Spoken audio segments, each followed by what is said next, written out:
안녕하세요. 뉴스 속 날씨 김수현입니다. 통계청의 장내 가구 추계에 따르면 전체 가구에서 1인 가구가 차지하는 비중이 연평균 3.5%씩 증가해 2035년에는 34.5%로 늘어날 전망이라고 합니다. 이는 763만 가구에 해당하는 수치로 새 집 건너 한 집은 1인 가구인 시대가 온다는 건데요.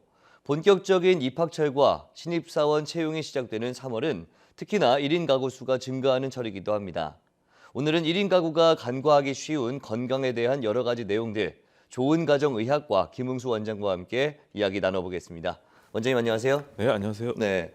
아무래도 혼자 살다 보면 건강을 신경 쓰지 못할 때가 많지 않습니까? 네. 특히 이 혼자 사는 분들이 많이 겪는 질병이라든지 질환, 예. 어떤 것들이 있을까요? 네. 우리나라 1인 가구는 30대 이하의 청년층과 70대 이상 고령층에서 많이 볼 수가 있는데요. 결혼 연령이 높아지고 개인의 가치를 중요시하면서 부모로부터 독립하는 청년층 1인 가구가 증가하고 있습니다.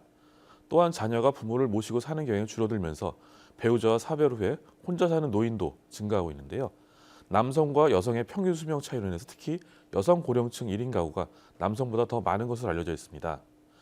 식생활이 불규칙해지고 사회적으로 고립되어 살기 때문에 신체적, 정신적 질병에 취약하게 됩니다.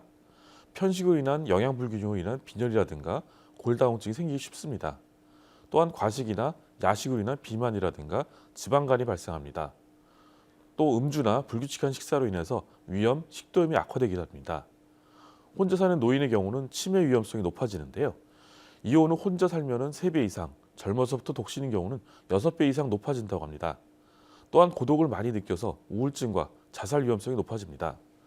여성 독거노인은 칼슘, 칼륨, 비타민 A 등 영양 섭취 수준이 기준치보다 낮은 것으로 나타났습니다. 노인의 빈혈이라든가 고혈압, 당뇨, 골다공증 증가도 이러한 영양 섭취 상태와 관련되어 있다고 합니다. 네. 1인 가구와 다인 가구의 건강 격차는 신체적인 부분보다는 정신적인 부분이 더 두드러졌다. 이런 연구 결과가 있는데 아무래도 혼자 살다 보면 우울증에 빠지기 쉬울 것 같습니다. 우울증 예방하는 방법이 어떤 것들이 있을까요? 네, 국민건강영양조사 결과를 보면은 우리나라 성인의 6.6%가 우울장애를 앓고 있는데요. 1인 가구일 경우는 14.5%까지 늘어나서 2배 더 많은 것으로 나타났습니다. 우울한 증상이 2주 이상 지속된다면 우울증으로 진단할 수가 있는데요. 우울증에서 가장 중요한 2가지 증상은 우울한 기분이 지속되는 것과 즐거움을 느끼지 못하는 것입니다. 그 밖에 신체 통증이라든가 자신이 쓸모가 없는 사람이라는 생각, 죄책감, 집중하기 어려움, 식욕이나 체중 변화, 불안, 수면 장애 등의 증상이 나타날 수가 있습니다. 특히 수면 장애로 인해서 아침까지 충분히 잠을 못 이루고 일찍 깨거나 밤사이 자주 깨는 증상을 보이는 경우가 많은데요.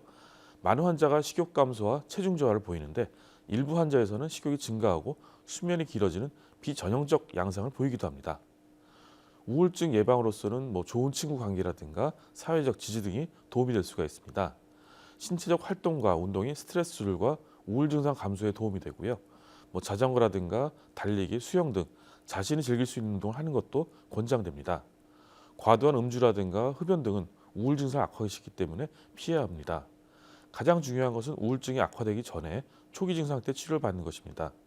또한 재발 예방에 있어서도 전문가에게 적절한 치료를 받는 것이 매우 중요합니다. 네, 그렇군요. 그리고 저도 그렇지만 집에 있다 보면 말할 상대가 없으니까 스마트폰이라든지 TV 또 이렇게 컴퓨터 등을 자주 하게 되거든요. 이런 전자기기들을 계속해서 하게 되면 이에 따른 질환이 또 발생할 수 있을 것 같습니다. 어떻습니까? 네, 그 스마트폰이나 컴퓨터를 자주 사용하게 되면 올 수 있는 대표적인 질환이 VDT 증후군인데요.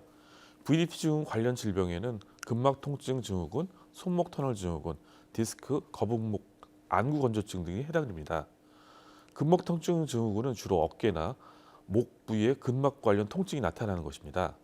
근막이라는 것은 근육을 둘러싸고 있는 얇고 투명한 막으로서 여러 원인에 의해서 근막이 짧아지고 뭉쳐지게 되면 통증이 생기고 이러한 통증이 다른 곳으로도 퍼지게 됩니다. 손목 터널 증후군은 손목 내부를 지나가는 정중식경이 눌려서 손저림이라든가 통증, 감각 저하 등의 증상을 보이는 질환을 말합니다. 컴퓨터 작업이 많거나 키보드 위치가 너무 높거나 또는 너무 낮아서 생길 수가 있습니다.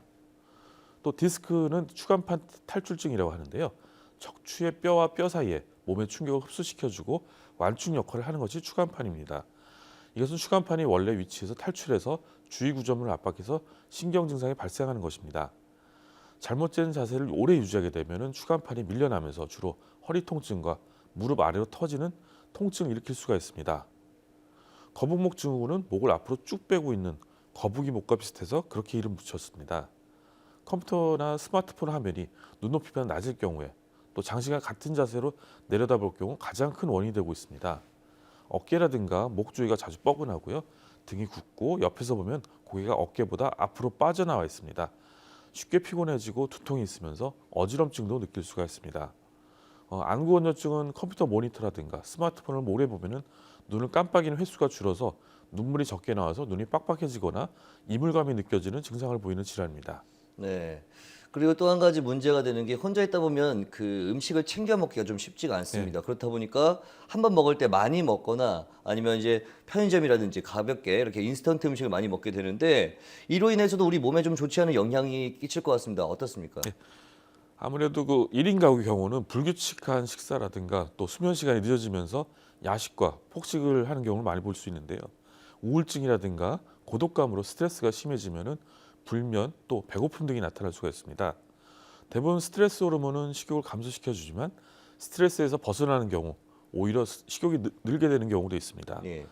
충분히 먹어서 포만감을 느끼고도 더욱 먹고 싶은 기분이 드는데요. 과식이라든가 폭식으로 인해서 비만이라든가 지방간이 발생할 수 있습니다. 또 소화가 안 되고 위염, 역류성 식도염이 악화됩니다. 또 인스턴트 식품이나 기름진 음식을 많이 먹게 되면 지방 섭취가 많아져서 비만이나 고혈압, 당뇨병, 고지혈증 같은 만성 질환 위험성이 높아질 수가 있습니다. 네.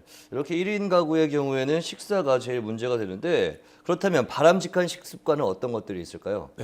아무래도 균형 잡힌 식사를 하고 여러 가지 식품을 골고루 섭취해야 됩니다.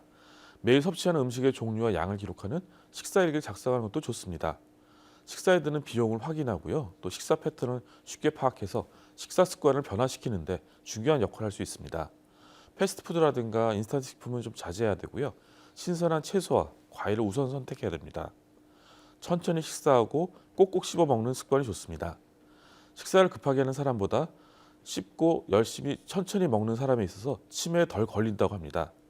음식을 씹는 저적 활동이 기억과 실행, 판단을 담당하는 뇌의 해마와 전두엽을 자극하기 때문이라고 합니다. 또한 천천히 식사하게 되면 소화에 도움이 되고 위와 장에 부담이 줄게 됩니다. 너무 짜고 맵고 자극적인 음식보다는 담백하게 먹어야 됩니다. 판매된 음료수보다는 물을 마시는 것이 권장되고요.